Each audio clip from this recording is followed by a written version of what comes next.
Yeah, okay, coming up for 7 years as Liverpool manager now, you know the club, you know the city. How proud are you of Liverpool and how protective are you of the football club? Very proud. Don't know exactly what you mean with protective. I'll come to that maybe later. Very proud because what the club, and with the club I mean our supporters, showed after the Champions League final at Liverpool was absolutely exceptional, and I honestly think would not have happened in any other club in the world. A night after losing a Champions League final, coming home, and yes, we won 2 competitions. Didn't celebrate our championship 2 years ago, but it's pretty rare in life that people appreciate these kind of things, especially in the manner our supporters showed us. And that was the proudest moment of my time here at Liverpool, and the best as well in the same moment. Yes, we had a parade after the Champions League final 19, which was absolutely outstanding. I don't want to minimize that or make that smaller, but that day, for the boys, it was absolutely, for me as well, it was absolutely overwhelming. It was not, we didn't think it's possible. We thought we have to do it because of the situation, but it was not clear how people will react. And then when we came there, it was wow. And that's the best face a club can show, and it's a good example for everybody out there. I say protected because you know the history of the football club and you know how much the fans had to fight to clear the name of their supporters after what happened at Hillsborough. And for the authorities to immediately blame Liverpool fans as what was happening in Paris was happening seemed a bit odd, given we haven't got a verdict yet. I'm not sure if odd is the right word, so it was definitely not right. Our situation was, so from a player and coach's point of view, really strange. So we played the game. Before the game, it's usually, I don't exchange a lot of messages, but I'm happy when my missus writes me in the stadium. So now I don't have to think about it anymore. Got this message. Sons were there as well, friends were there as well. So I was fine, but realized when the other coaches, all families are still outside. So then game delayed. And you're busy with things you usually don't think before a game. Are they all right? How do they get in? Then the UEFA guys pass you because of your fans. You think, so that's the information you get, but you don't know anything. You can't go. You don't pick the phone and call now somebody. So I play the game, lose the game in the way we lost. Obviously not one of the best moments of our lives. But then you see family in the stands. Okay, at least that's all right. Then you meet them after the game, and nobody speaks about the result. Nobody speaks about the game. Everybody speaks about what happened around the stadium, and not only on the way in, on the way out as well.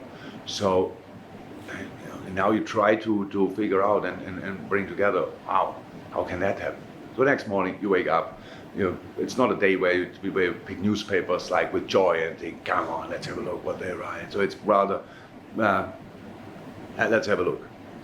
And yes, we still lost the game, but then all of a sudden everybody got, Liverpool fans did that, Jurgen Klopp did that, bam, bam, bam, and then, wow, how is that possible? What are they talking about? Because all the information I got immediately was, so if the Liverpoolians would not have been as calm as they were, it could have been completely different. So much worse than it was. It was already really bad. And so it's these kind of things. How can you deal with it? You cannot go outside. So wait. I can tell you now the 100% truth because you have to wait for all these different steps. What he's doing here, doing there. So Billy Hogan was incredibly busy through the whole summer to do the right thing for LFC. And obviously now step by step we get more information about who was really responsible. How could it have happened? Everybody needs to know about it. Not because it will not change anything for this game, but it has to be changed for the next games, big events, wherever it will be, because the supporters have to be protected. It's not possible that in the future we go to a Champions League final and say, oh, where is it? I don't go there. No. So we are in Europe, so you should just be happy to go everywhere. You travel there, you watch the game, and you go home. You have to go in a fan park, and if you don't have a ticket, go in a fan park, good, and then you go home, have a nice, good night, and that's it. So that's what we have to guarantee, and that's what the UEFA has to guarantee, and that's why everybody in France needs to make sure that we know exactly why happened, what happened. In terms of your team, you won 2 trophies last year. You came second in the other 2.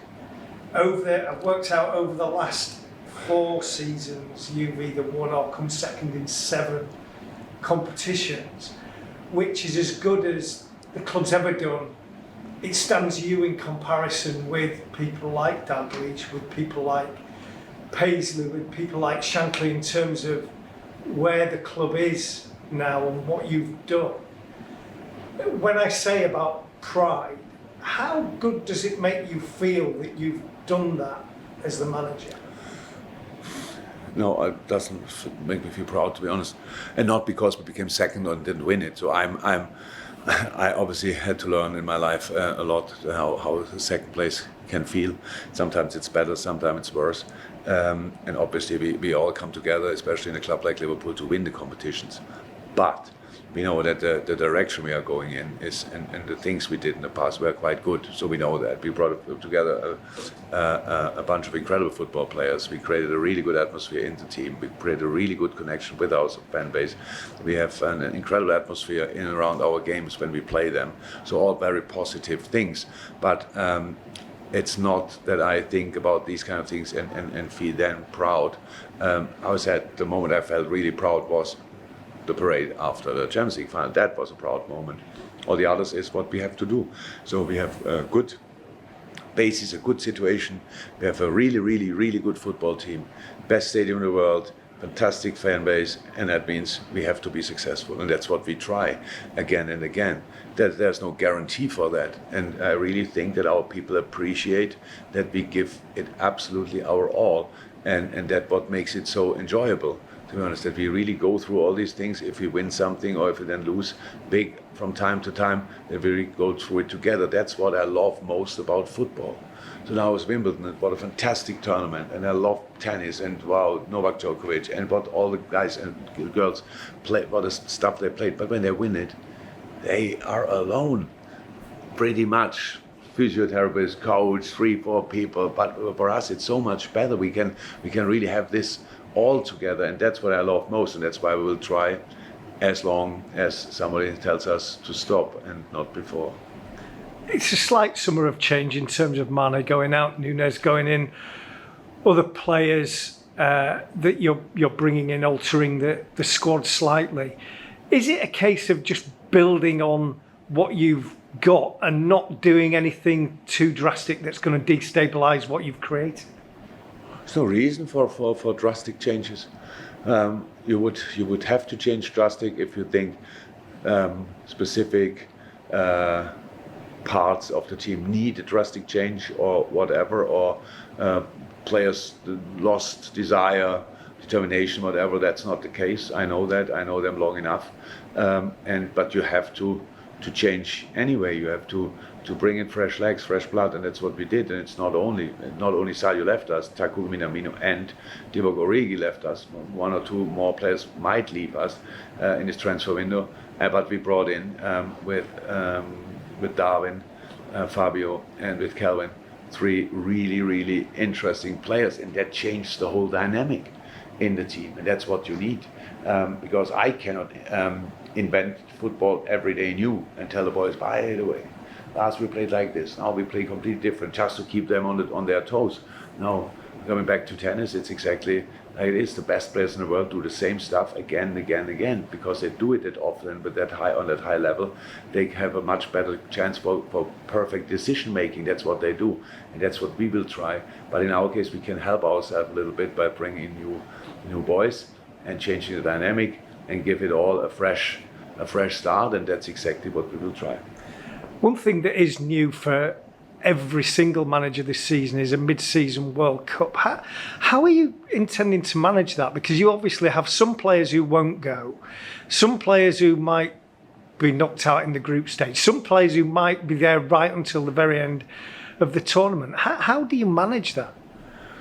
Don't know yet. We will see that. It's now not that complicated. The situation is always the same. You have some players who come back early, some come a little bit later, and the other ones come back very late. In this case, if you go to the final or you play for a third place, will have 1 week until Boxing Day.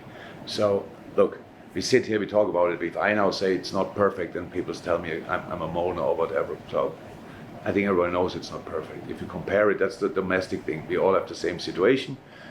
Depends a little bit which countries goes far. So if Brazil goes far, we have probably a few players involved. If England goes far, we have 2 players involved. Or these kind of things. If Holland goes far, all these kind of things. That's one thing. But internationally, with Champions League, nobody knows how that will work because we play pretty much through 1 week, and Germany has a 3-month gap. Wow! So if they start late January again, so they have then a proper pre-season. They have to organize this. And we will have a pre-season as well. We have, I don't know exactly, 2 weeks off and 3 weeks or so, then pre-season for the long second part of the season, which is good.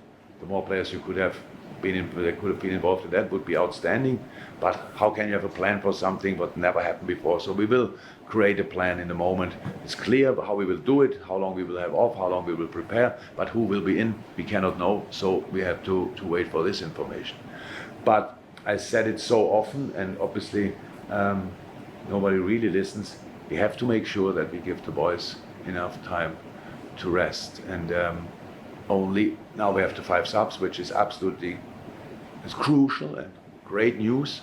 But UEFA and FIFA have to be careful with what they really want, because they want high quality in the tournaments. And if you have tile players in the tournaments, you don't have high quality. So we really have to think, and the Premier League has to think as well. I know, come on, this kind of thing. 1 week, you become world champion, for example, England, hopefully, and then 1 week later, Boxing Day, everybody expects you to be ready again. Yeah. That never happened before in history of football, but for this generation, it happens again and again and again, not exactly that, but in similar situations. So we have to make sure that we really all talk about the right stuff and give the players a rest, that they can be the players they are able to be, and not the players left by all the intensity around. It'd be the most extreme example of anything, though. Absolutely, absolutely.